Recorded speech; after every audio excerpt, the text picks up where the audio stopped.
Here we go. One more time. Everybody feeling fine? 3.2, floating down the river. We're solidifying features of functions. We're now using tables and graphs to interpret key features of functions.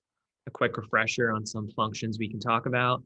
We can talk about the domain, which deals with x values, not to be confused with the X files, Scully and Mulder out there. Range, home on the range with those y values. We can talk about our x and y intercepts.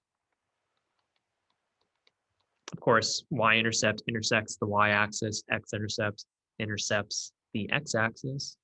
We could talk about where it's increasing, going up and to the right, decreasing, going down and to the right, where it's constant, where it's a flat line. What else? I think that's a good amount of detail. Increasing, decreasing, domain, range, intercepts. You could also talk max and min. So your maximum and your minimum. Of course, maximum's the highest point in the function. Minimum's the lowest point in the function. Sounds good, right? Let's do this thing. We're introduced to interval notation, a way to talk about the domain and the range. So using this is how we talk or express specific parts of the domain or range.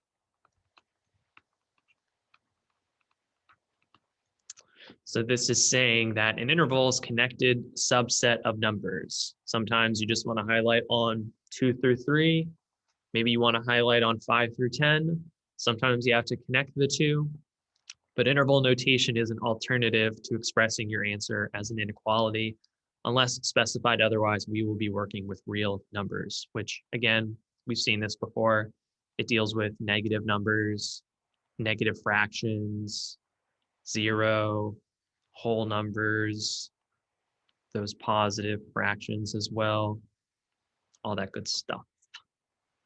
When using interval notation, we might use parentheses, meaning not included or open, specifically if we're dealing with an open circle,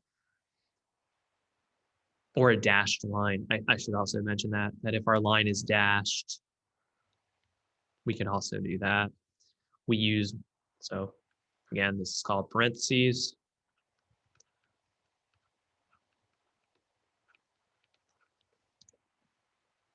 I might have spelled that wrong, but who's watching? Am I right? Brackets down here. Included or closed circle.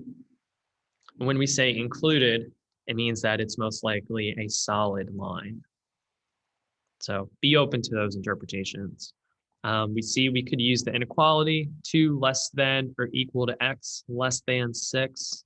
We could also use interval notation to talk about the same thing, where this is, again, using bracket, meaning it's including 2. It's measuring everything up to 6, but then 6 is open. So we get very close to 6, but we don't include it. You see all these types of interpretations of interval notation. I wouldn't try to memorize all these. I would just think logically as to how they work. Hope that helps. Let's practice these. When I talk domain, I think of what the smallest x value is, or the leftmost point. So I'll pose this in the form of question. So what is the leftmost point on the function? That's the first thing I ask. And I think, what is the rightmost point on the function? And that's what I'm always asking myself for the domain. If you don't ask yourself that, I don't know if it's going to work out super well for you. So let's think. We have this function here where hopefully we can agree that this point here, this 2, 3 is our leftmost point, and that has an open circle. All right, so I've already asked myself this and I've answered it. I'm thinking also what the rightmost point is, which hopefully we can agree cuts through here. So that means that everything in between these 2 points, and this point being 3, 1, and it's closed, I want to highlight on all of the x values in between here, which hopefully we can agree is going to start at 2, then end at 3, where 2 has an open circle, 3 obviously has a bracket. And if we wanted to talk about the inequalities for that, we could say 2 is less than x, which is less than or equal to 3. It's another way we could talk about it. If you want to try this one, same kind of thing. My smallest x value is -1. That's less than x, less than or equal to +1. Or if you want to use interval notation, -1, 1, bracket. Done. Now talking about the range. The range can be a little challenging, but I just ask myself these questions. I'm thinking, what is the lowest point on the function? And then I also ask myself, what is the most elevated point on the function? Sometimes there's going to be more than one, and that's where you have to think a little logically about what's going on. So I'll annotate this one. So hopefully we can agree the lowest point on the function occurs right here, where, again, this coordinate is 3, 1. And so right off the bat, I can start to piece together my range. And again, we're talking range, so this is a y value. So the y value here is 1. I then want to connect that to where it's the highest point, which is up here, which again, this was 2, 3. And I should, of course, mention this is an open circle. This is closed. I think those are pretty easy to spot. And so I know that this is going from 1 all the way up to 3. I know that it's including 1 and it's dodging 3 because it's open circle up here. And so when we use the inequality to talk about this, we could say or 1 less than or equal to y less than 3, done. This one, we can start at 3. It is going to be less than or equal to y, and then less than 5. And I'll break this down a little bit further in a second. So the reason I want to use, it's like, so equal to. The reason I'm using brackets on both 3 and 5 is because although it looks as if we don't have a point right here, like we don't necessarily see an open circle or closed circle, since it's just cruising on through, we can assume it's closed. So even if it's a placeholder that you write in here, like, all right, this is closed, feel free to write that in. Whereas up here, this is the highest point where these two occur. So hopefully you're saying that since this is closed, we do include 5, even though over here we don't. But since these are both on the same like horizontal line and that 0.15 is included, that's why we want to use brackets on both of these. I hope that helps.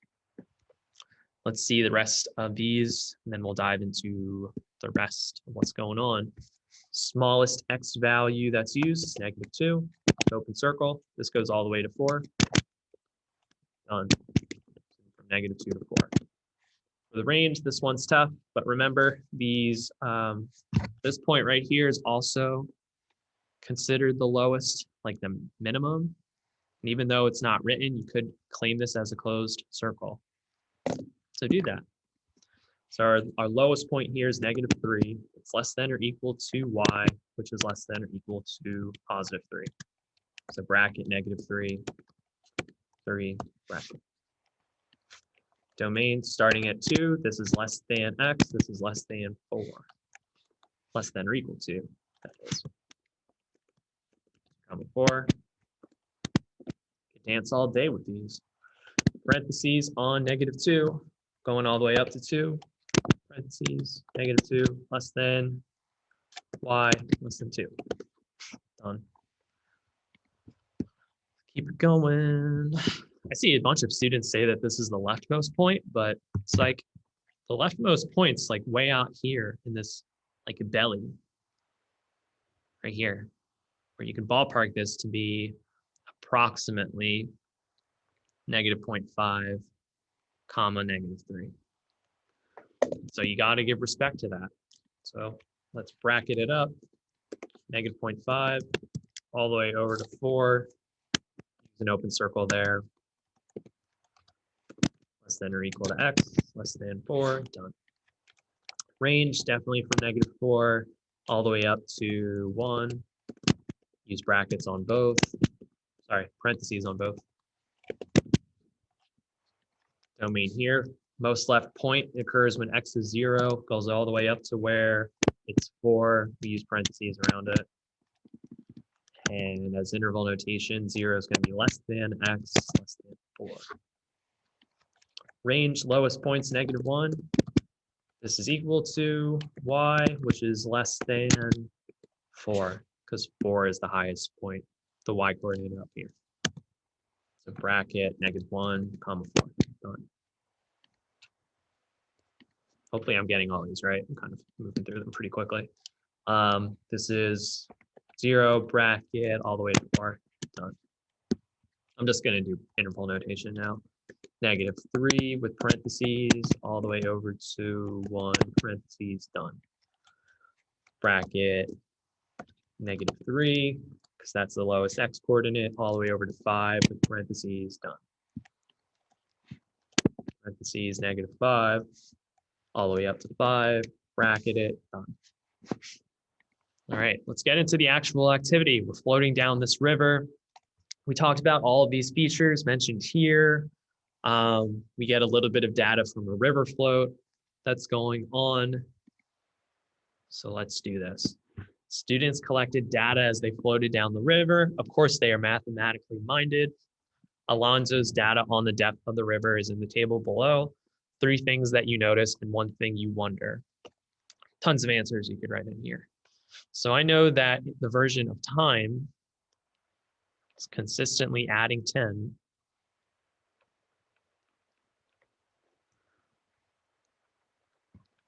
So that's nice. Our domain, we'll actually make it easier. This is going to be our y-intercept. So we have y-intercepts at 0, 4. Let's see if we can find a maximum, which would be the largest value for the depth. Do you see that anywhere? Hopefully right here, you're seeing that this is going to be our maximum. So we have a max at 90, and then 12. Okay, we did enough here. That should cover that one. Now we're diving into the rest. So we see that it's increasing from here all the way to here. So I'll make some notes on where it's increasing. This is from 0 all the way up to 30. And is there anywhere else where it's increasing? Hopefully you're saying from here to here, it's increasing, which is from 60 to 90.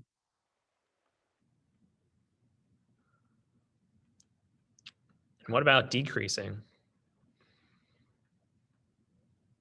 Hopefully from 30 to 60, actually. That's where it's decreasing. So I'll highlight this in red. So from here to here, it's definitely decreasing. Anywhere else where it's decreasing? Hopefully you're saying from here to here, which is from 90 to 120. Nowhere where it's constant. We already said that this was our y-intercept. So what have we done so far? We said this, this, Y-intercept. There's no x-intercept, so that's nice. Because hopefully there's water in this the whole time, you know? We can knock out our maximum. Again, still here. Domain. This deals with all of the values mentioned down here. So hopefully we're saying that our domain starts at, well, what number? Hopefully you're saying 4. And then we see that it goes all the way up to our max, which is 12.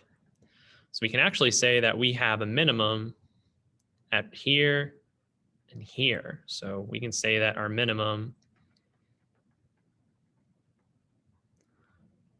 is at depth of 4 feet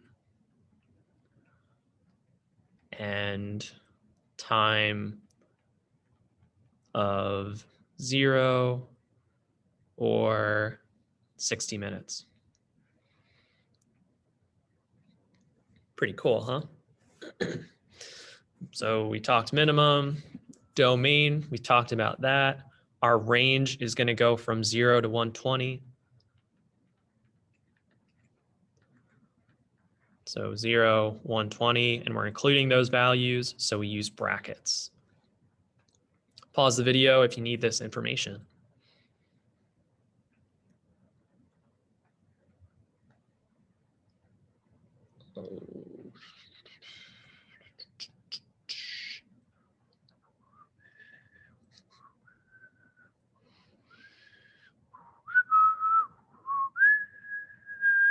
I'm just going to dive in and give everything I know about this graph here. We have our maximum here, where X is 120 minutes. And this is approximately, I know this is 11K, this is 12, this is, oh wait, no, these are going in increments of 2. So let me change that. So this is 12, 14, 16. So ballpark it to be at 120 minutes, this is 12,000 feet in distance. Our minimum occurs down here. And this is at 0, 0. This is also our y-intercept. Pretty cool. So we knocked out quite a bit just from that. It's also our x-intercept. So it's our x-intercept and y-intercept. So those are done. Max we did, minimum we did. Domain is going to go very similar.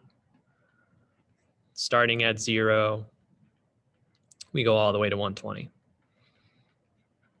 Our range, what do you think about that? This is starting at 0 again, but then it's going all the way up to 16,000. So our range goes this distance from 0 to 120. Sorry, 0 to 16,000. I think that's everything. It's increasing from 0 to 120, and it's not decreasing or constant anywhere. So it's nowhere. So hopefully it's just going to keep going up, you know? Depth of the water does not decrease. So I would disagree. Depth of the water.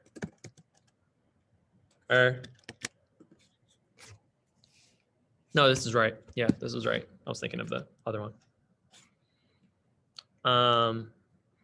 Well, wait, hold on. All right, so we're talking the depth of the water increasing and decreasing throughout the 120 minutes of floating down the river. So let's think. I would, yeah. Wait, hold on.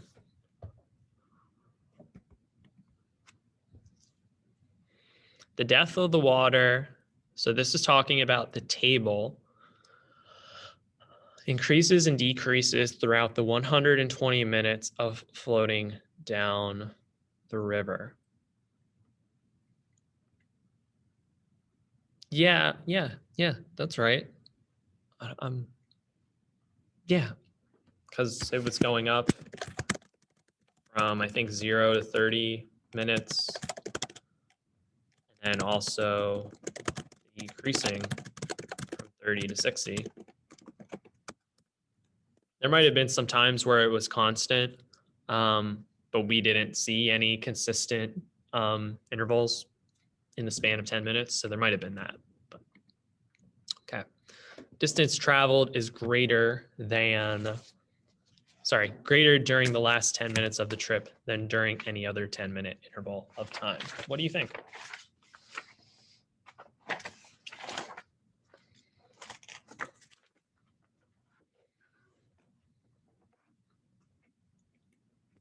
I agree.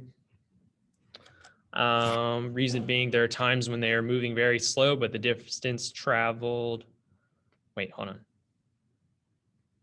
Greater during the last 10 minutes. No, I disagree. If you look at this closely, the last 10 minutes jumps from like, and you can look closely to highlight this. The last 10 minutes jumps from here to here, which is like, all right, but it's not as much as from 40 to 50. Hopefully we can agree on that.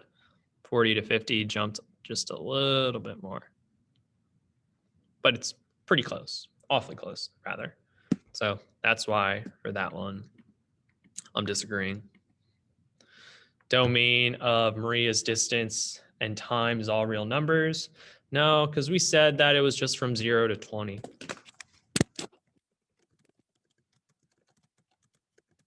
Zero to 120 is the domain. The y-intercept of Alonso's depth of water over time function is 0, 0. I disagree.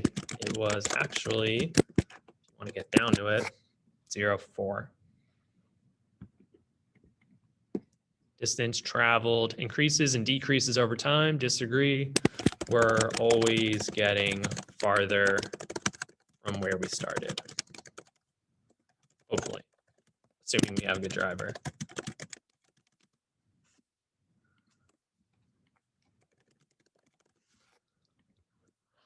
What else? Depth of the water is never 11 feet. What do you think about that?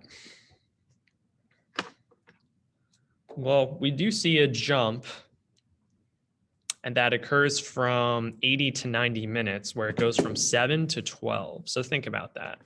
I think it was 80 to 90 minutes. It jumps from 7 to 12. So think about that water. If it's just going to jump up 5 feet, I mean, that seems kind of odd, because when the water's at 7, it's not just going to randomly jump up to 12. It's going to gradually go up there like this. Like it might be 7 feet here, but then it's going to gradually go up to 12, you know, and then level out. So I would disagree.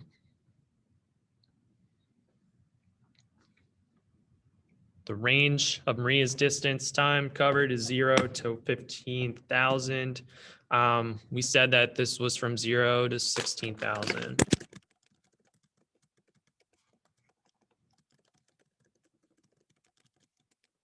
Scaled by 2K.